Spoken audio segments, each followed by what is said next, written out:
Mundo Católico presenta El Pulso del Papa.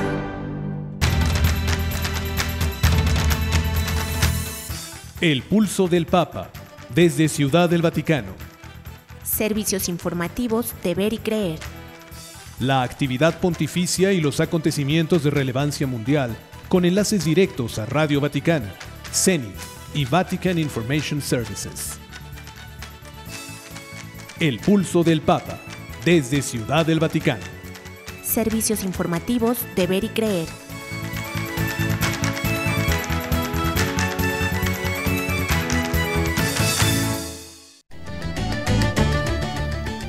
El Papa pide imitar al beato José Gregorio y ensuciarse las manos y promover el bien. Y anima a experimentar la audacia de la paz y denunciar la locura de la guerra. La división entre cristianos es una herida infligida al cuerpo de Cristo, afirma el Santo Padre. Francisco advierte que el ser humano no es una máquina de producción. El Papa Francisco pide a los jóvenes mantener vivo el recuerdo de la Jornada Mundial de la Juventud. Y afirma: los chismes son una plaga en la vida de las personas. La Conferencia del Episcopado Mexicano presentará propuesta de paz a candidatos presidenciales. Obispos de México responden a fallo pro aborto de la Suprema Corte. Toda vida es digna. Experta advierte, los libros escolares en México abren la puerta al abuso infantil. Y por último, denuncian que la dictadura de Nicaragua detuvo a sacerdote que pidió rezar por Monseñor Álvarez. Estas y muchas más noticias aquí en El Pulso del Papa desde Ciudad del Vaticano. Servicios informativos de Ver y Creer. Le damos la bienvenida una vez más a El Pulso del Papa desde Ciudad del Vaticano. En los controles nos acompaña Miguel Mejía y en las voces informativas Marisa O'Farrill y Ana Guadalupe Silvestre. También estará con nosotros Roberto O'Farrill. ¿Cómo estás, Marisa? Bien, muy bien, aquí muy festejada. Por el 15 de septiembre que fue inicio. Sí. Porque se consumó hasta el 27 de septiembre fue que se consumó la independencia de México. Tenemos muchas noticias, ¿qué te parece si empezamos? Vamos a empezar con el resumen informativo de esta semana del Vaticano, Europa y Oriente Medio. Estas fueron las noticias más importantes de esta semana.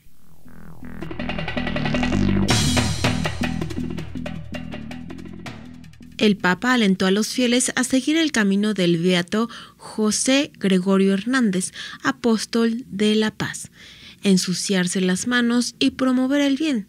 Durante la audiencia general del miércoles, el Papa continuó con el ciclo de catequesis sobre el celo apostólico, centrándose en la figura de un laico latinoamericano, el beato José Gregorio Hernández Cisneros, reconocido por el pueblo como el médico de los pobres. Muchos hablan mal, muchos critican y dicen que todo va mal, pero el cristiano no está llamado a esto, sino a ocuparse, a ensuciarse las manos. Sobre todo, como nos ha dicho San Pablo, afirmó el Papa Francisco.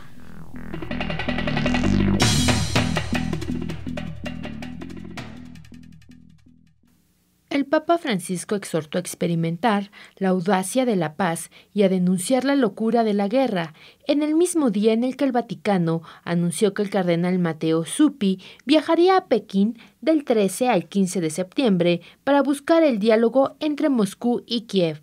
No tenemos miedo de convertirnos en mendigos de la paz, uniéndonos con los hermanos y hermanas de otras religiones y a todos aquellos que no se resignan a la inevitabilidad de los conflictos, expresó el Papa Francisco en su mensaje a los participantes en el Encuentro Internacional de Oración por la Paz en Berlín.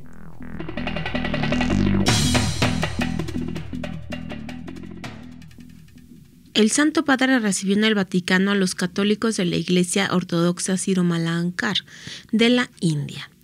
Su Santidad Basilos Martoma Matthews III, a quien habló de los elementos en común que unen a ambas iglesias y a quien mostró su disposición para acabar con las divisiones. Tras una calurosa bienvenida, el Santo Padre agradeció al Señor por los lazos que hemos forjado en las últimas décadas y por el acercamiento de ambas iglesias, tras siglos de separación que comenzó con el Concilio Vaticano II.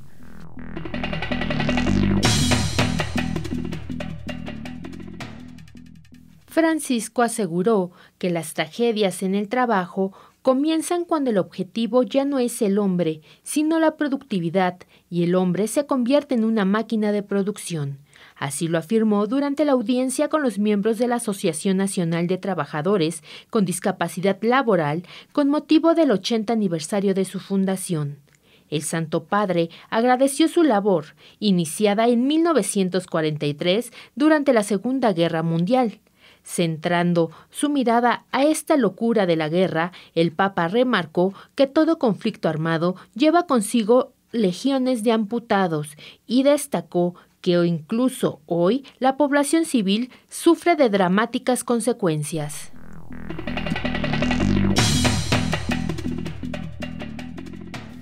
El Papa Francisco anima a los jóvenes que acudieron a la Jornada Mundial de la Juventud a mantener vivo el recuerdo de los que vivieron durante esos días sin anestesiarlo o meterlo en el álbum de recuerdos pasados. ¿A ustedes les queda el recuerdo de la jornada o no?, preguntó el Papa Francisco en un video difundido por la Oficina de Prensa de la Santa Sede. Es un recuerdo que no es para estar en el pasado o en un álbum de fotos, afirmó el pontífice.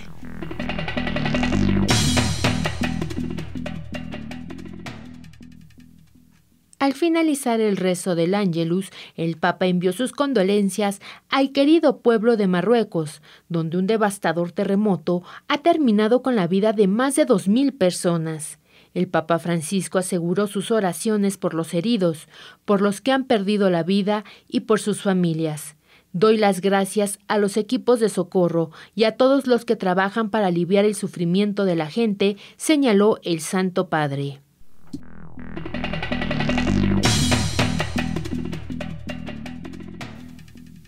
Al finalizar el Ángelus del domingo, el Santo Padre invitó a seguir el ejemplo de los mártires José y Victoria Ulma y sus 7 hijos, recién beatificados en Markowa, Polonia. El Santo Padre remarcó que esta familia fue exterminada por los nazis el 24 de marzo de 1944 por haber dado refugio a unos judíos perseguidos. A continuación, destacó que al odio y la violencia que caracterizaron aquella época opusieron el amor evangélico.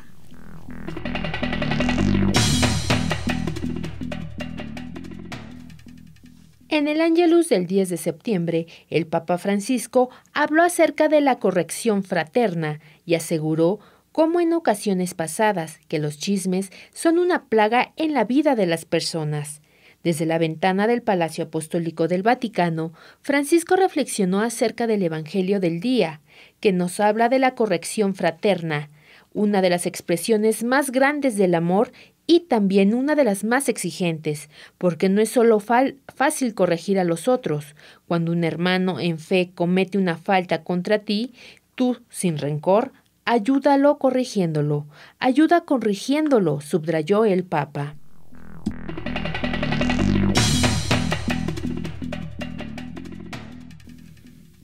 El Papa Francisco recibió en Casa Santa Marta, en el Vaticano, a la nueva presidencia del Consejo Episcopal Latinoamericano y del Caribe. El arzobispo de Porto Alegre, Brasil, Monseñor Jaime Spengler, compartió que el encuentro fue un momento de comunión de la Iglesia latinoamericana y caribeña con el Santo Padre. Los obispos le presentaron al Papa los avances del proceso de renovación y reestructuración del CELAM, que en opinión de su presidente, gracias a Dios, camina bastante bien, de cara al servicio de las 22 conferencias episcopales que lo conforman.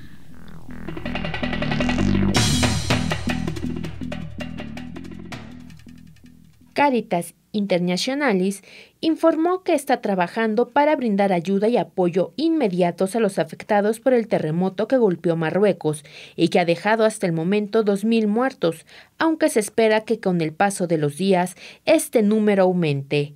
Ante esta tragedia, organizaciones como Caritas Internationalis se ha movilizado para atender a los afectados. En el sitio web, la organización de la Iglesia Católica indica que está en comunicación continua con Caritas Marruecos y con las sedes de que tienen otras partes en el mundo.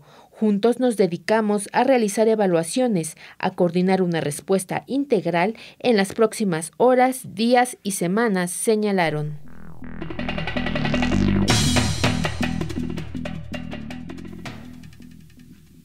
La Pontificia Academia Mariana Internationalis firmó un convenio de colaboración con el Instituto Superior de Estudios Guadalupanos para difundir en todo el mundo la devoción a la Virgen de Guadalupe. El acuerdo se dio en el contexto del 20º aniversario del Instituto Superior, el mayor centro especializado en las apariciones de la Virgen de Guadalupe, que celebró un congreso en Ciudad de México y en el cual participó como invitado de honor el padre Stefano Cecchin, presidente de la Pontificia Academia Mariana Internationalis.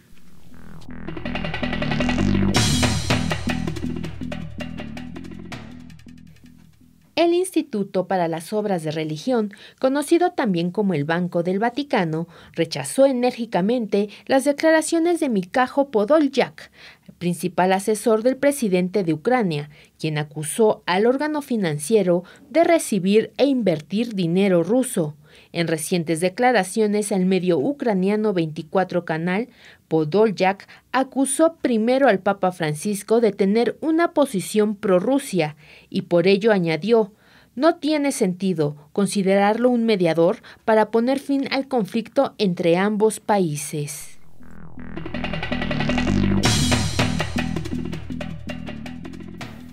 Y hasta aquí el resumen de la semana del Vaticano y Europa. Más adelante no se pierda lo acontecido en América y México. Hagamos un enlace con Radio Vaticana, la radio del Papa, para escuchar las palabras en español del Santo Padre en la audiencia general. Esto fue lo que dijo. Radio Vaticana, la radio del Papa.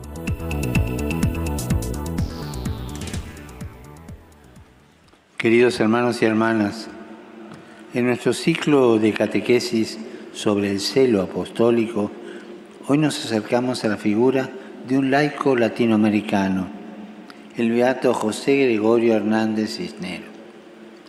Nació en Venezuela en el 1864. Habiendo estudiado medicina, atendía y ayudaba gratuitamente a los más necesitados. El secreto de su fuerza y dedicación era la intimidad con Jesús, que lo llevó a gastar su vida por los demás y a ofrecerse por la paz del mundo.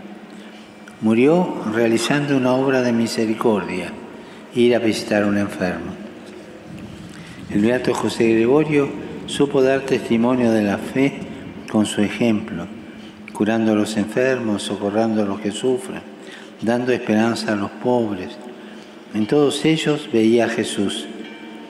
Este humilde servidor, que nunca buscó el éxito, nunca buscó los aplausos del mundo, hoy recibe el reconocimiento de la gente, que lo llama con afecto el médico de los pobres.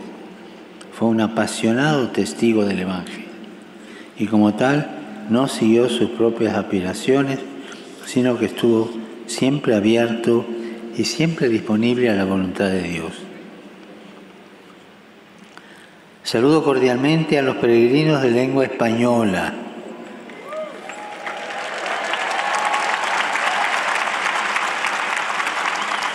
Pidamos al Señor, por intercesión del beato José Gregorio Hernández, que nos ayude a ser apóstoles de la caridad y misioneros de la esperanza, especialmente atentos y compasivos con los hermanos que sufren.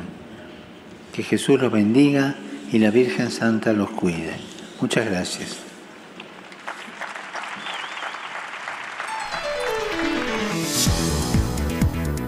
Radio Vaticana, la radio del Papa.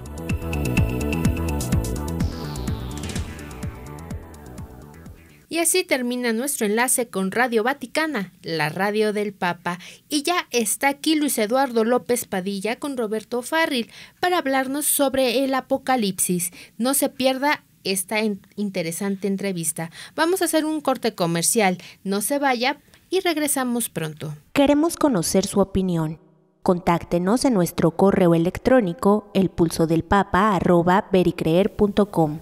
Continuamos con más del Pulso del Papa desde Ciudad del Vaticano. Ya se encuentra aquí Luis Eduardo López Padilla y Roberto O'Farrill para hablarnos sobre el Apocalipsis, basado en el Evangelio de Juan y algunas apariciones marianas, sobre todo la de Fátima, que es la más profética. Vamos a ver qué nos dicen sobre este tema. Para desarrollar este tema recibo con afecto a Luis Eduardo López Padilla. Él es investigador, es escritor, es mariófano, ha escrito 30 libros en torno, la mayoría de ellos, a apariciones y revelaciones marianas. Bienvenido. Gracias, Roberto, como siempre, muy agradecido con tu invitación. Gracias. Las fechas se cumplen y por eso estás aquí. Y las fechas del Apocalipsis indudablemente se habrán de cumplir. Todas se van a cumplir. Dice el Señor que hasta la última tilde se va a cumplir y lo que lo dice es Jesucristo, que es Dios. Sabemos que se va a cumplir, no sabemos cuándo, y mejor no aventurarse y dar fechas, porque eso nunca le ha funcionado a nadie. No sabemos cuándo, pero como dice para abril o para mayo, dice la canción, ¿no? Sí, sí. Entonces, nuestro Señor mismo dijo que hay que estar atento a las señales, que cuando veas que suceden estas cosas, saber que el tiempo está cerca. Y me parece que hoy, tu servidor tiene 32, 33 años dedicado al discernimiento de los signos de los tiempos. Por vocación familiar. Empezaste de niño tú. Empecé casi de niño, que yo tenía 6 años y prácticamente ya estaba en este tema. Y es impresionante cómo se ha ido dando una serie de signos en el orden político, económico, social, moral, cultural, natural, religioso y espiritual. Entonces, es muy difícil querer cerrar los ojos y pensar que esos vaticinios del Apocalipsis son para otra época.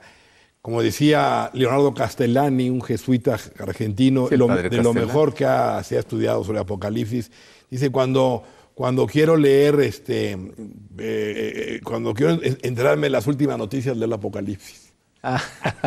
Oye, o como dices tú mismo, cuando ves venir la flecha, duele menos. Duele menos, sí, porque Entonces, uno tiene que prepararse a estos eventos que están ocurriendo para poderlos soportar mejor, conociendo que Dios había revelado un libro como el Apocalipsis para que fuera entendido en su oportunidad. ¿Cuándo? Ahora, porque algunos dicen que es un libro ininteligible. No, es un libro que está revelado por Jesucristo, y además de una manera muy especial, muerto y resucitado, que le dice a Juan, yo soy el alfa y el omega. Y a mí esas palabras cómo me estremecen. El primero y el último. Estuve muerto, pero ahora estoy vivo por los siglos de los siglos.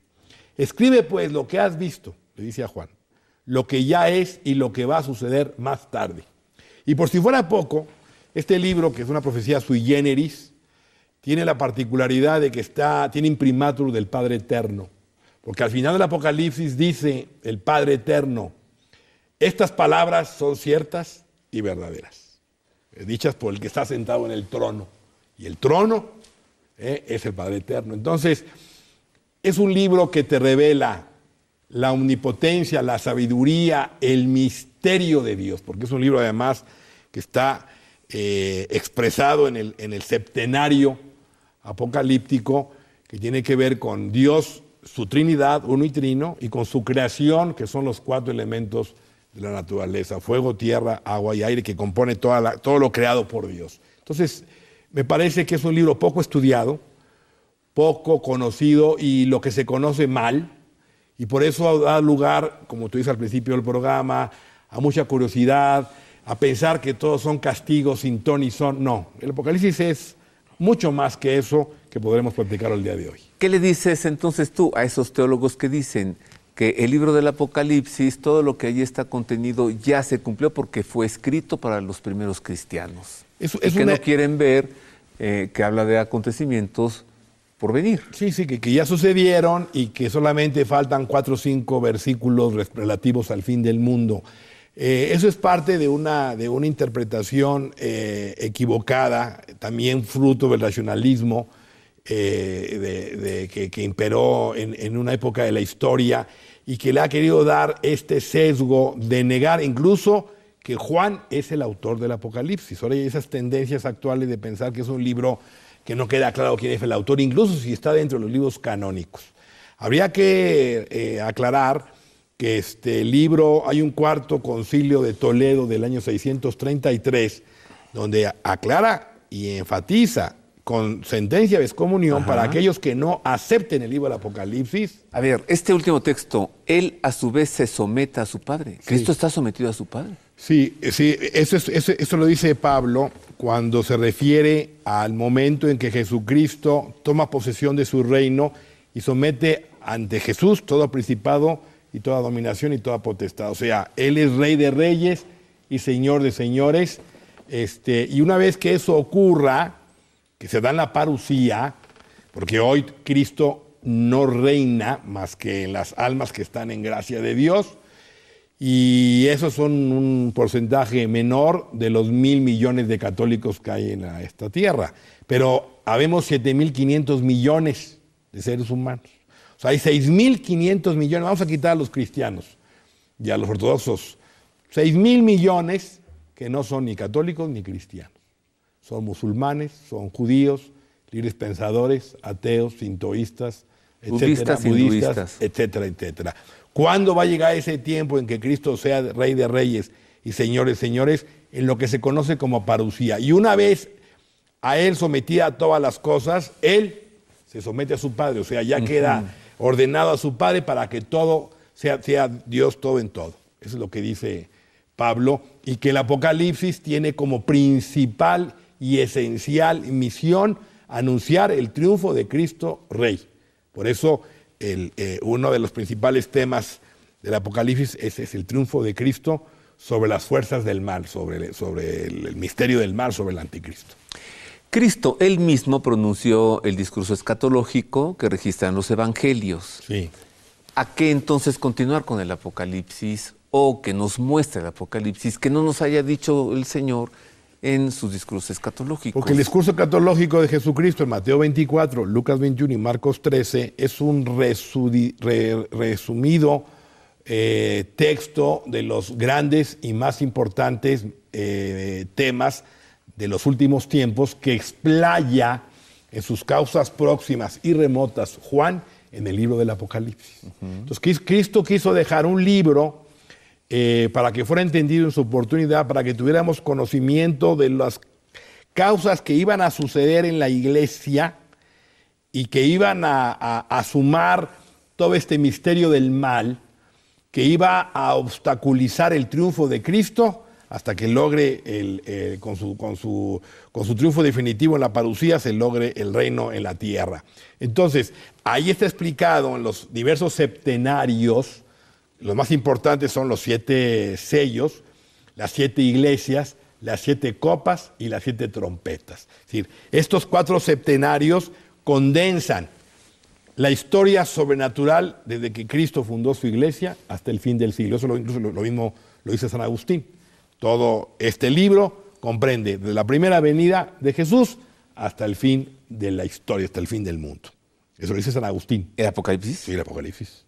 O sea, Apocalipsis no se refiere a temas del Antiguo Testamento, sino exclusivamente a partir de la fundación de la iglesia. Sí, lo que me sacude es hasta el fin de la historia o el fin del mundo.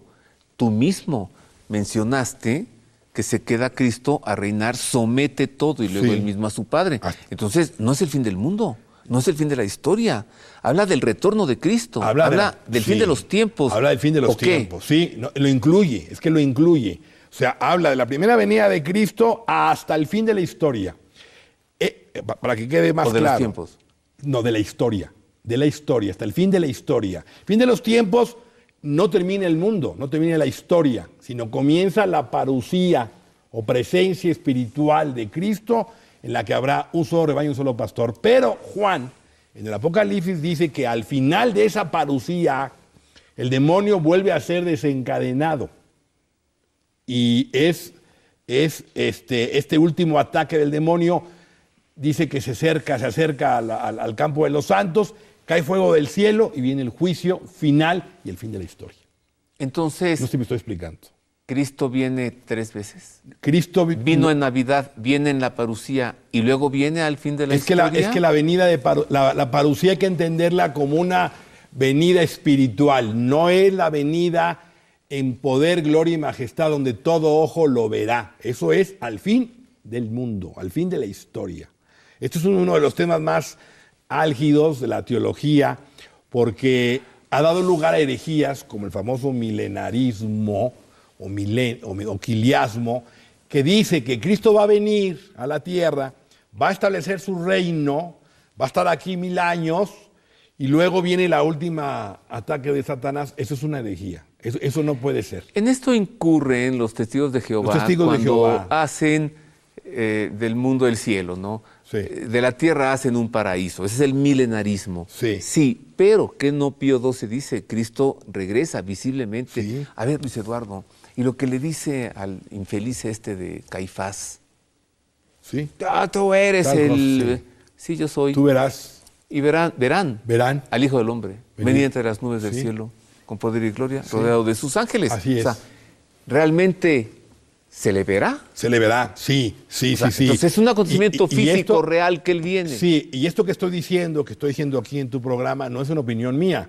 Está fundamentado en la patrística o el estudio de los padres de la Iglesia de los primeros 5 siglos. O sea, este es mi fundamento, porque no estoy hablando aquí de una apreciación personal o de mariofanías, no. Esa es la opinión unánime de los padres de la Iglesia. Y se entiende de la siguiente manera. El misterio del mal que va tomando fuerza en el mundo llega a su final con la aparición del último anticristo, que eso está muy cerca.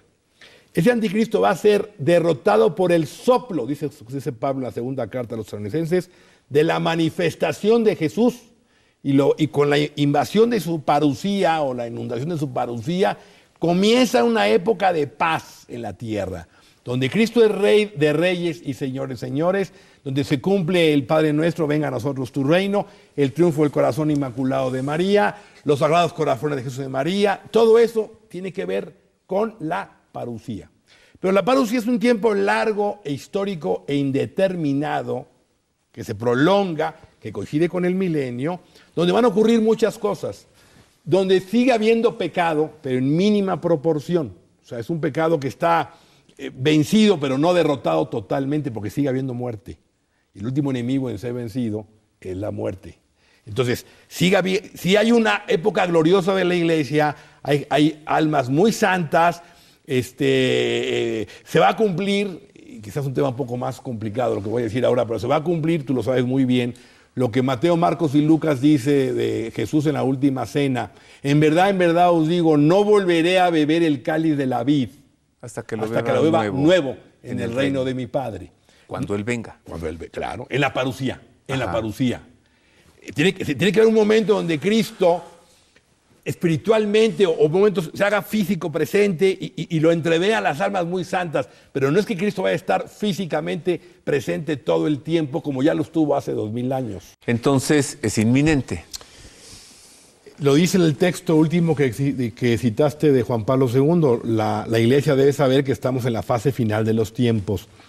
La crisis de la Iglesia, que es terrible, el deterioro moral y espiritual de los pastores, la corrupción de la política, la confusión de las ideas, el desorden en las familias, la presencia del satanismo y las mariofanías que han caracterizado el siglo XX y siglo XXI, y la gracia de Dios que se ha derramado en todos estos años y que es más fácil, vamos a decirlo así, acceder a la salvación porque está a las manos de cada persona que así lo deseen, nos indica que estamos ya en la inminencia de grandes acontecimientos que están profetizados a lo largo y a lo ancho de la Sagrada Escritura y particularmente en el libro del Apocalipsis. Entonces todo esto nos debe llevar no a una angustia, porque el libro del Apocalipsis no es un libro de castigo sin ton ni son, no, es algo mucho más profundo, es más místico, es una advertencia misericordiosa que hace Jesucristo para que supiéramos lo que iba a ocurrir en el final de los tiempos y estuviésemos preparados conforme a su plan salvífico, es decir, que Dios permite el mal. O sea, que no pensemos que el mal que hoy estamos palpando en el mundo en sus diversas manifestaciones es algo que a Dios se le salió de su plan original. No, Dios no lo quiere, pero lo permite. Y lo permite porque ha juzgado que sacar bien del mal es mucho mejor que no permitir la existencia de ningún mal. Entonces, siempre el mal Dios lo permite hasta un punto, porque de ese mal va a sacar un mayor bien. O sea, todo concurre, como dice Pablo, para el bien de los que aman al Señor. Entonces, bajo esta tesitura, hay que enfrentar estos tiempos con una esperanza de que la victoria de Cristo es cierta y que se dará por medio de la Santísima Virgen y que nos tenemos que preparar. Ese es el propósito del libro del Apocalipsis, y que además viene una época maravillosa, una época extraordinaria, gloriosa, que habla San Pablo en la segunda carta a los tesalonicenses, y que identifica como la manifestación del Señor, como la parusía del Señor, y que lo explica a detalle Juan en el libro del Apocalipsis. ¿Qué es la bestia en el Anticristo?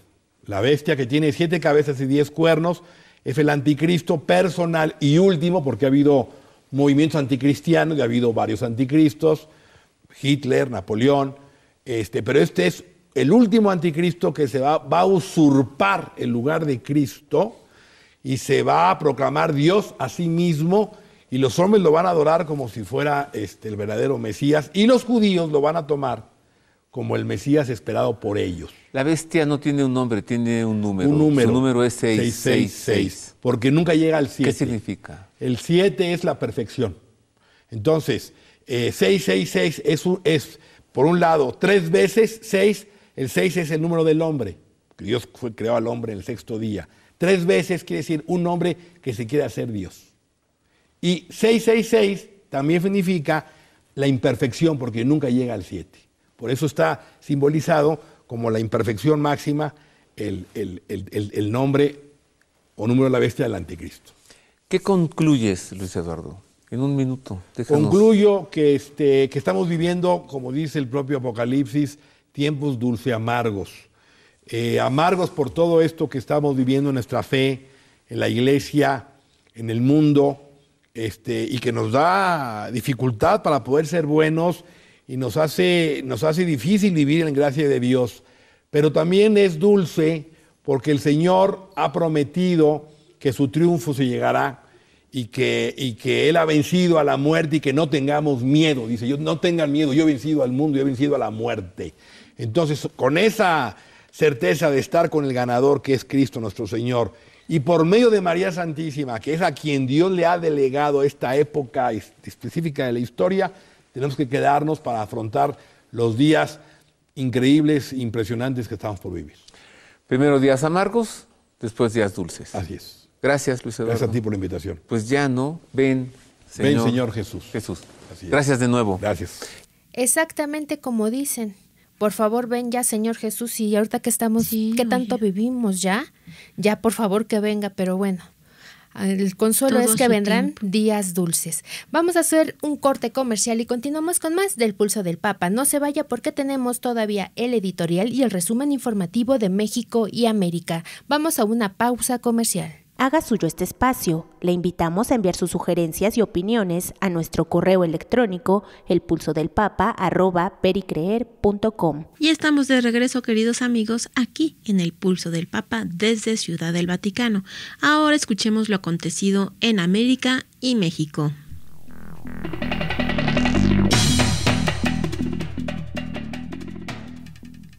El padre Gerardo Moro, superior de la Compañía de Jesús en México, ha señalado que ante la situación tan lacerante como es la creciente violencia en México, la Iglesia buscará reunirse con los candidatos presidenciales para presentarles una agenda nacional por la paz. En conferencia de prensa el pasado 11 de septiembre, el padre Moro indicó que la agenda ayudará a crear condiciones y propuestas contra la violencia y la reconstrucción del tejido social, debido a que no se puede soslayar que en los últimos gobiernos se ha agravado la violencia y que la estrategia de seguridad ha fracasado.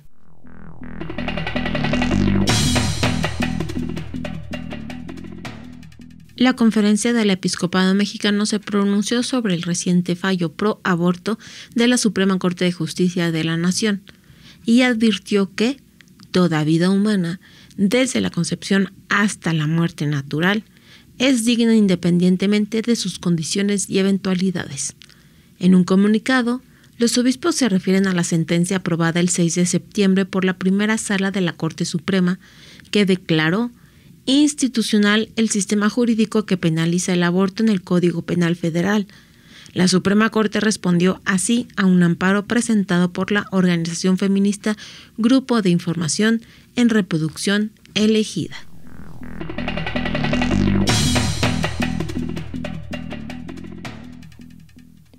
Rosario Laris, directora general de la plataforma Sexo Seguro AC y doctora en bioética, advierte que en los libros de texto escolares distribuidos en México hay una puerta abierta al abuso sexual infantil. Los libros de texto a los que se refiere están siendo usados en las escuelas públicas y privadas del país en el actual periodo académico 2023-2024, que comenzó a finales de agosto. Como ejemplo, puede citarse la página 172 del libro de segundo año de Nuestros Saberes, en el apartado que pide profundizar sobre los riesgos que se pueden encontrar en la sociedad o en la familia.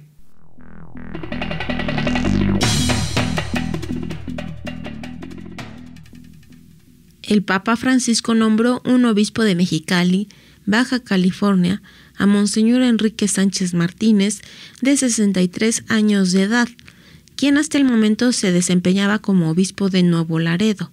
El anuncio lo realizó la oficina de prensa de la Santa Sede el 11 de septiembre y fue también difundido por la Nunciatura Apostólica en México a través de la Secretaría General de la Conferencia del Episcopado Mexicano.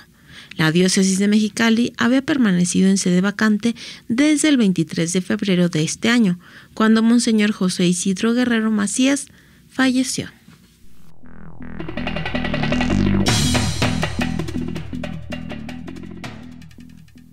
La abogada e investigadora Marta Patricia Molina denunció que el régimen de Nicaragua ha secuestrado al padre Osman José Amador Guillén por haber pedido oraciones por Monseñor Rolando Álvarez, obispo de Matagalpa, que aún permanece encarcelado. En un mensaje enviado a la agencia ACI Prensa, la autora del informe Nicaragua, una iglesia perseguida, indicó que el sacerdote fue secuestrado por la policía sandinista el pasado viernes. No hubo ninguna orden judicial que justificara su detención. Se desconoce su paradero. Él recientemente ha pedido orar por Monseñor Rolando Álvarez y por eso lo han secuestrado, afirmó.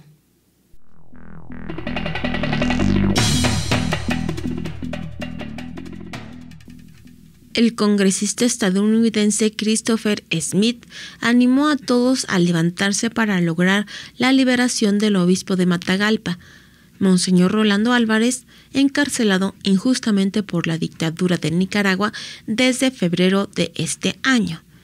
Smith, congresista republicano por el estado de Nueva Jersey, indicó a la agencia EWTN que Monseñor Álvarez es un obispo sorprendente, con coraje y con fe. Desafortunadamente para Ortega es una amenaza. Es un hombre que cree primero y principalmente en Dios, que quiere cuidar su rebaño, el pueblo de Nicaragua, los católicos, y le están negando todo eso.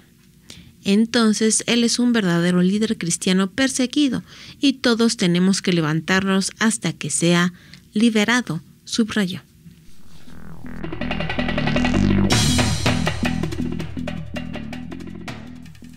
El obispo auxiliar de Managua, Nicaragua, Monseñor Silvio Báez, quien vive exiliado en Estados Unidos, celebró el pasado viernes la misa por la fiesta de la Virgen de la Caridad del Cobre con los fieles cubanos radicados en Palm Beach. La Eucaristía fue celebrada en la parroquia Santa Juliana de la diócesis dirigida por Monseñor Gerard Barbito. Asimismo, la celebración a la advocación mariana patrona de Cuba fue organizada por la Cofradía de la Caridad del Cobre.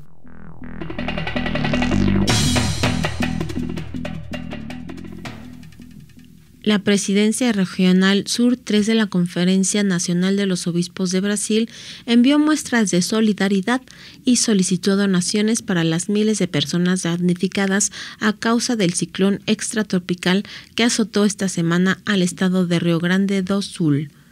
Hasta el momento, al menos 40 personas han muerto y más de 6,000 han sido desplazadas de sus hogares en el estado fronterizo con Uruguay.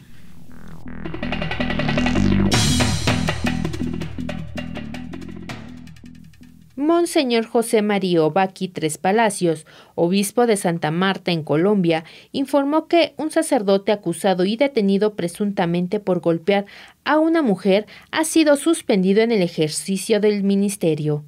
El padre Luis Andrés Restrepo, mediante decreto, ha sido suspendido del ejercicio ministerial mientras se desarrollan las investigaciones pertinentes. El referido canon 1717 del Código de Derecho Canónico, la norma que regula a la Iglesia Universal, establece que cuando el obispo tiene noticia, al menos verosímil, de un delito, debe investigar con cautela, personalmente o por medio de una persona idónea, sobre los hechos y las circunstancias, así como sobre la imputabilidad.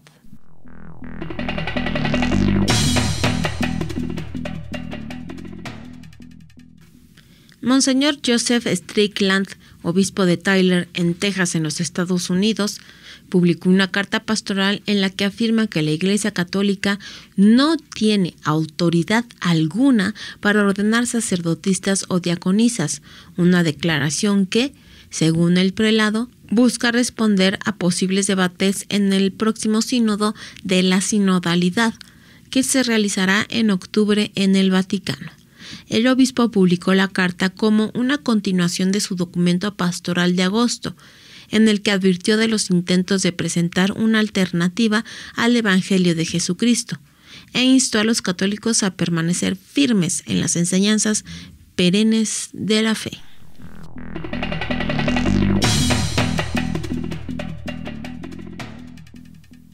El obispo auxiliar de Managua, Monseñor Silvio Báez, quien vive exiliado en Estados Unidos, hizo un llamado a los dictadores, militares y policías de Nicaragua a detener los abusos contra la población que claman justicia y al convertirse al Evangelio de Cristo.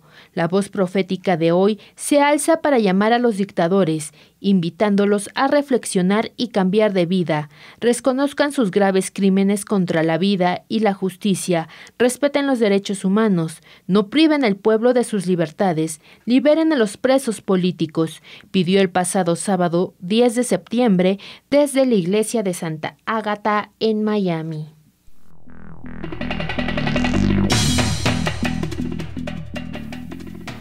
Este fue el resumen informativo de la semana de América y México. Y hasta aquí terminan las noticias. Usted ha quedado debidamente informado. Ahora escuchemos el editorial de esta semana, que hoy tiene como título La Transfiguración.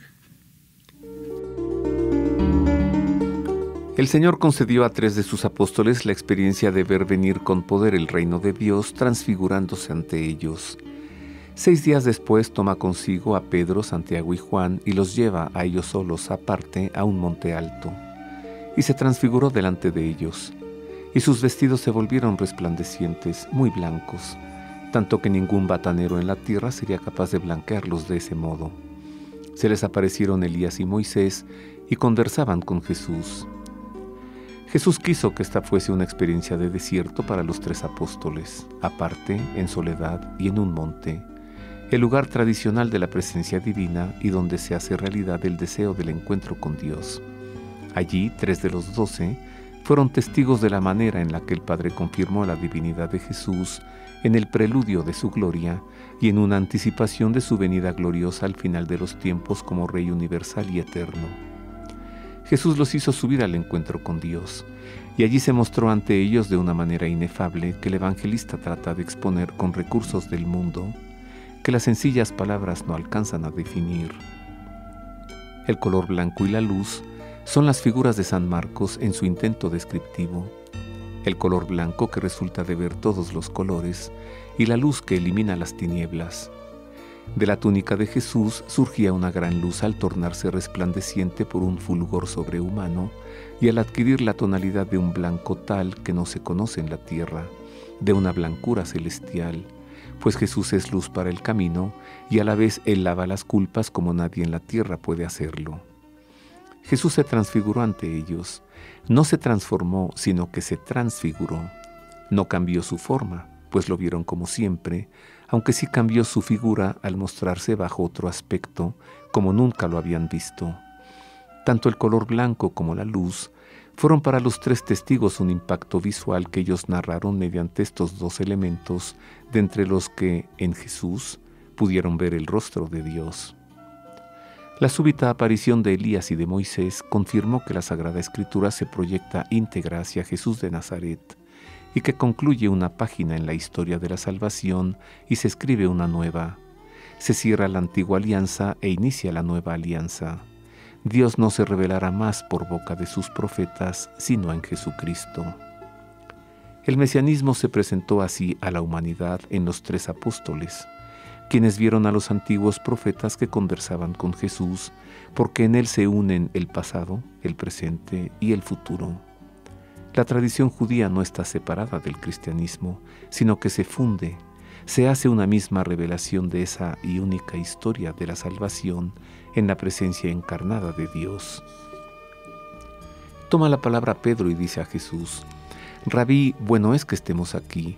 Vamos a hacer 3 tiendas, una para ti, otra para Moisés y otra para Elías, pues no sabía qué responder, ya que estaban atemorizados.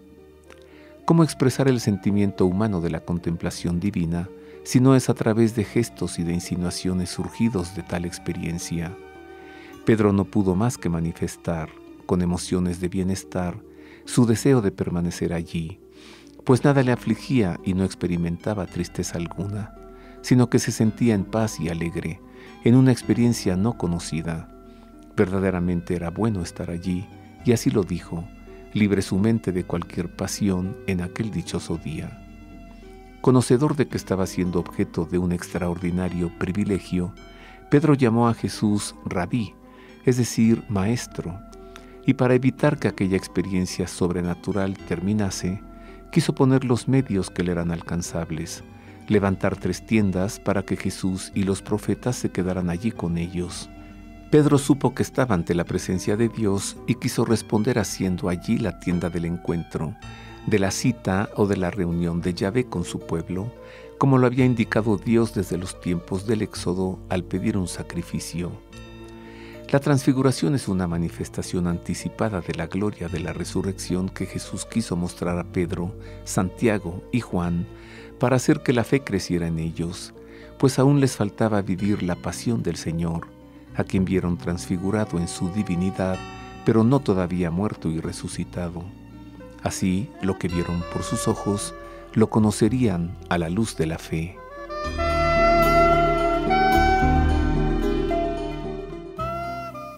Muchas gracias, Roberto. Y bien lo decían al final de la entrevista pasada, Señor Jesús, ven. Y dichosos aquellos apóstoles que tuvieron oportunidad de poder ver lo que nos viene, lo que nos espera a futuro. Bueno, esto ha sido todo por el día de hoy. Nos despedimos. En las voces informativas estuvo Marisa O'Farrill y Ana Guadalupe Silvestre. En los controles operativos estuvo Miguel Mejía. Y lo dejamos con lo mejor que lo podemos dejar: la bendición del Santo Padre. Hasta luego y nos escuchamos la próxima semana. Dominus vobiscum, et cum spiritu tuo, sit nomen Domini benedictum, et hoc nunc et usque in saeculum, aiutorium nostrum in nomine Domini, qui fecit caelum et terram. Benedicat vos omnipotens Deus, Pater et Filius et Spiritus Sanctus. Amén.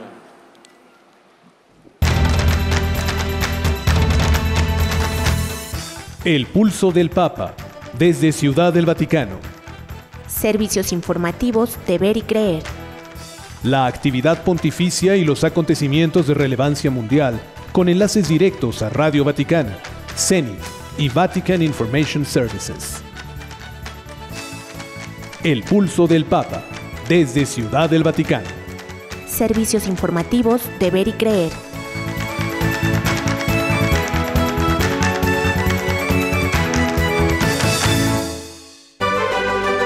Mundo Católico presenta El Pulso del Papa.